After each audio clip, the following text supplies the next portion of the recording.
आप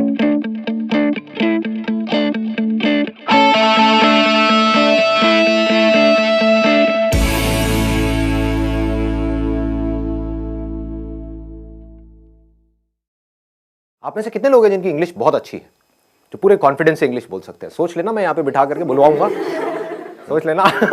कुछ का ऐसे ऐसे नहीं, ये थोड़ा ज्यादा हो रहा है, इतनी अच्छी भी नहीं है। कितने लोग हैं जिनको इंग्लिश समझ तो आ जाती है लेकिन बोल नहीं पाते हैं कॉन्फिडेंस, अपने आप को एक्सप्रेस नहीं कर पाते? सर फंबल बहुत करता है, फंबल बहुत फंबल होता है और अंदर से बोलने से पहले ही हमको डर लगने लग जाता है कि अगर मैं आपको यहाँ पर बुलाऊं आपको समझ आ जाएगा अगर कोई इंग्लिश में बात करेगा, लेकिन अगर मैं आपको कहूंगा बोलने के लिए तो आप कॉन्शियस हो जाओगे। जितने हम फ्लुएंटली हिंदी बोलते हैं उसी कॉन्फिडेंस से हम इंग्लिश में बोलते हैं। उस कॉन्फिडेंस से हम नहीं बोल पाते, तो उस कॉन्फिडेंस से कैसे बोलें? That is the challenge. Problem पकड़ में आ रही है ना?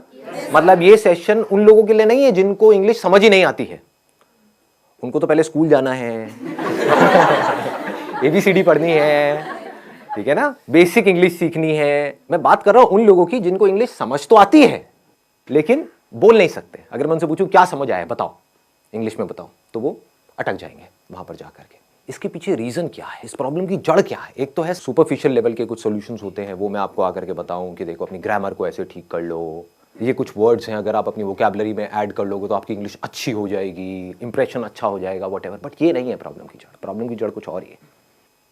पहले हमको समझना पड़ेगा हम करते क्या है। हम कोई कहीं पर कुछ गलती कर रहे हैं और वो गलती कोई डीपली समझता नहीं है कि वो गलती क्या है। अगर वो हमको पकड़ में आ जाए तो हम इस प्रॉब्लम का सोल्यूशन निकाल सकते हैं। वो गलती ये है, आप मुझे बताना मैं सही कह रहा हूं या गलत कह रहा हूं। वो गलती ये है कि जब आप हिंदी में बोल रहे होते हो तो हिंदी में ही सोच रहे होते हो, उसको ध्यान से सुनना, और हिंदी में ही बोल रहे होते हो। लेकिन जब इंग्लिश में बोलते हो तो पहले हिंदी में सोचते हो, फिर इंग्लिश में कन्वर्ट करते हो, फिर बोलते हो। यस और नो? ये प्रॉब्लम की जड़ है। अगर किसी तरह से हम इसका सॉल्यूशन निकाल लें फिर इंग्लिश आपकी फ्लुएंट हो जाएगी, फिर आपको इंग्लिश बोलने में कॉन्फिडेंस आ जाएगा। यानी कि आप इंग्लिश में ही सोचो और बोल दो, वो जो बीच का गैप है वो हट जाए, ज्यादा सोचना ना पड़े। तो अब ऐसा क्यों होता है कि हम हिंदी में सोचते हैं और इंग्लिश में बोलते हैं? हम कन्वर्ट करके क्यों बोल रहे हैं? हम डायरेक्ट क्यों नहीं बोल पा रहे? जबकि वर्ड्स हमको पता है कि इसको ट्री बोलते हैं, इसको बॉटल बोलते हैं, इसको संदीप बोलते हैं, व्हाटएवर इट इज, ठीक है, आपको पता है, लेकिन उसको हमको कन्वर्ट क्यों करना पड़ रहा है?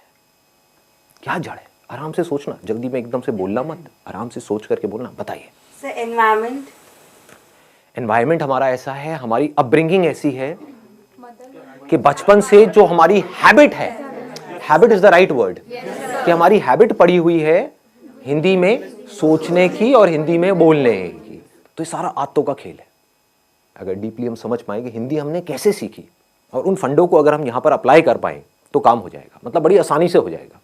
एक है लंबा प्रोसेस कि आप किसी इंस्टीट्यूट में जाओ, वहाँ पर जा करके स्टेप बाय स्टेप सीखो, एक एक करके आपको बताएंगे वर्ब क्या होती है, एडजेक्टिव क्या होता है, नाउन क्या होता है, ये क्या, उसी में आदमी पागल हो जाएगा। एक तो पहले ही वर्ड्स को कन्वर्ट करना पड़ रहा है, साथ में ये भी देखना पड़ रहा है ये नाउन है, एडजेक्टिव है, वर्ब है, मैं सही बोल रहा हूँ गलत बोल रहा हूँ, हो गया ना? और ज्यादा कॉम्प्लिकेटेड हो जाएगा। तो सीख भी सकते होगे तो नहीं सीख पाओगे, अगर सीख भी जाओगे अंदर ही अंदर तो बोल नहीं पाओगे, क्योंकि अंदर और खचड़ पचड़ हो गई। मतलब बेसिकली जैसे पानी है ना, वो बहता है कि मतलब कोई रुकावट ना आए, ऐसे वो बहनी चाहिए, उसको फ्लुएंसी बोलते हैं। तो मैं आप लोगों से पूछता हूं कि हिंदी हमने कैसे सीखी? अगर हमको ये समझ आएगा तो हम इंग्लिश को भी सीख सकते हैं और बड़ी जल्दी सीख सकते हैं। क्या आपने पढ़ करके सीखी? मतलब जो स्कूल में हिंदी सिखाई तब आपको हिंदी समझ में आई, या उससे पहले ही आप हिंदी सीख चुके थे? हाँ, जब हिंदी में वो चैप्टर शुरू हुए थे स्कूल में, उससे पहले ही आप कई गालियां सीख चुके थे, बहुत कुछ सीख चुके थे, है ना? हाँ, आप आराम से बात कर पाते थे, अपने आप को एक्सप्रेस कर पाते थे, किसी से कुछ मांगना है मांग लेते थे, व्हाटएवर। तो कैसे सीखी हमने हिंदी? इंटरैक्शन करके। लेकिन इंटरैक्शन, हमें तो हिंदी आती ही नहीं, हम इंटरैक्ट कैसे करें? इंटरैक्शन तो तब होता है जब दोनों लोग दोनों तरफ से इंटरैक्ट करें। तो पहले स्टेप में क्या हुआ था? ऑब्जर्वेशन। एब्सोल्युटली। मतलब हम लोगों को ऑब्जर्व करते रहते थे और कॉपी करते थे, इमिटेट। जैसे नकलची बंदर, आपने एक वर्ड सुना होगा, कभी किसी बंदर के सामने जाओगे, ऐसे ऐसे खुजाओगे, उल्टी सीधी हरकतें करोगे, व्हाटएवर, तो बंदर भी वही करने लग जाएगा। तो उस बंदर में और इंसान में ज्यादा फर्क नहीं है, आपको पता है, आप भी पहले बंदर ही थे, राइट? और कुछ लोग तभी बंदर हैं। तो हमने कैसे सीखा? जो भी हरकतें बड़ों को करते हुए देखा उसको कॉपी किया। वो बोल रहे हैं तो हमने भी वो बोलने की कोशिश करी, चाहे टूटा फूटा बोला, जैसा मर्जी बोला, लेकिन बोला। उन्होंने कोई अजीब सी हरकतें कर रहे हैं, गुस्सा कर रहे हैं, तो हम भी गुस्सा करना सीख गए, है कि नहीं? हमें पता है कि माँ बाप की आपस में लड़ाई हो रही है, बच्चों की ऑब्जर्वेशन बहुत तगड़ी होती है क्योंकि उनके पास करने के लिए और कुछ होता नहीं है।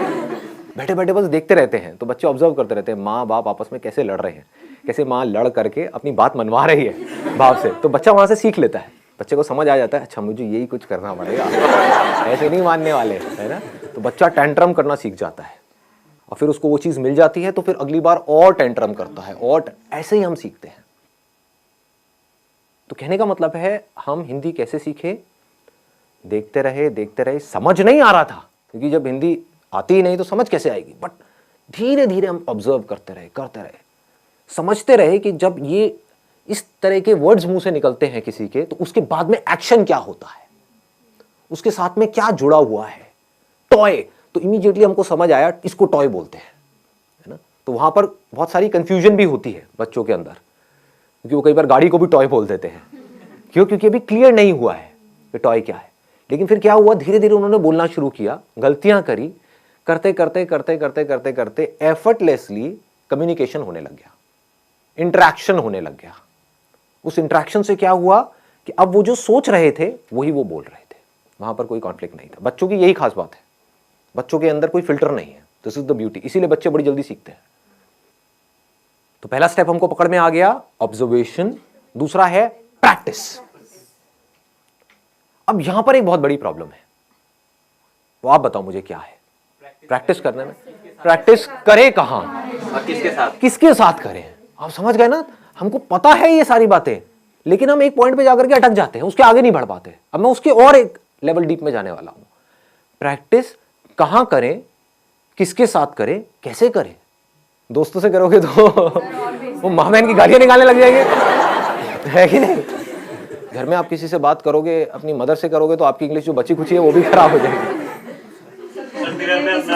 बड़े अंग्रेज आए। हाँ, बड़े अंग्रेज आ गए हैं जी। क्या हो गया? हिंदी हमारी मातृभाषा है, इंग्लिश सीखना जरूरी थोड़ी ही ना है। उनको बोलो ठीक है इंग्लिश सीखना जरूरी नहीं है, लेकिन ये जॉब है, वहां पर इंटरव्यू होने वाला है, वो इंग्लिश में होने वाला है। बोलना अपने घर वालों को, अगर कोई बोलता है ना ऐसी कोई तकियानुसी बातें करते हैं कि हमारी हिंदी मातृभाषा है और इंग्लिश सीखना जरूरी नहीं है, तो उनको बोलो ठीक है फिर तो इंटरव्यू भी देना जरूरी नहीं है, नौकरी भी करना जरूरी नहीं है। हाँ, बेचो अपना घर, एफडी कराओ, मजे से रहेंगे। खाना ही तो खाना है, उसके लिए नौकरी क्या करनी है? आपका घर है तो सही, बेच देंगे, एफडी करा देंगे, किराए पे रहेंगे। ठीक है जी, पकड़ में आ रही है बात? प्रैक्टिस कैसे करोगे जी? मैक्सिमम जितना एक डे में बोल सके, नॉर्मल भी कन्वर्सेशन कर। किससे बोलोगे? सब्जी वाले से बोला तो वो गड़बड़ हो जाएगी। टेक दिस तेरी लगाऊं कान के नीचे, तो गाली निकालती है मेरे को। The moment we speak in English to our friends, they say क्यों फॉर्मेलिटी क्यों कर रहे हो भाई? राइट, फॉर्मल क्यों हो रहे हो? फॉर्मेलिटी क्यों कर रहे हो और क्या जरूरत है? मुझे तो इंग्लिश आती है, आती किसी को भी नहीं है, समझ गए ना? समझ आती है, बोलने में कोई भी, सारे पैदल हैं। और कई बार वो हंसते भी हैं। कई बार क्या, हमेशा ही हंसते हैं। अपने गर्लफ्रेंड बॉयफ्रेंड से बोलोगे वो मजा ही नहीं आएगा, फीलिंग ही नहीं आएगी ना। हिंदी वर्ड्स में जो फीलिंग है, इश्क, ये वर्ड इंग्लिश में कहाँ मिलेगा? लव में वो मजा थोड़ी है। हाँ, प्यार, मोहब्बत, सारी फिल्में ऐसी देख देख करके हम बड़े हुए हैं। दिलवाले दुल्हनिया ले जाएंगे, You'll be my bride, you know? इसमें मजा नहीं आएगा, तू मेरी दुल्हन बनेगी। क्या प्रेम रोग? ये पिक्चर देख देख के आप बड़े हुए हो। ओ भाई साहब, सारे प्रेमी बैठे हैं यहाँ पर, हैं बड़े बड़े हैं। बढ़िया है जी। बताओ जी, ऑप्शन बताओ। It's a good idea. आप लिख सकते हो, मतलब डेली बेसिस पे अपनी एक डायरी लिख सकते हो कि क्या हुआ आज मेरे साथ में पूरे दिन में। उसमें मज़ा भी आएगा, और उस डायरी को जब आप एक साल बाद पढ़ोगे तो अपने ऊपर बड़ी हंसी भी आएगी, क्योंकि उस टाइम पे जब आप लिखना शुरू करोगे तो इंग्लिश बड़ी कमाल की होगी। ये मैं स्कूल में लिखता था, अब मैं बता नहीं सकता उसमें मैं क्या क्या लिखता था, बट अब मैं देखता हूँ तो बहुत हंसी आती है। मतलब कमाल की इंग्लिश होती थी, पता नहीं क्या का क्या मैं बनाता था, क्या क्रिएटिविटी, सारी क्रिएटिविटी उसमें चली जाती थी, है ना। तो दिस इज अ गुड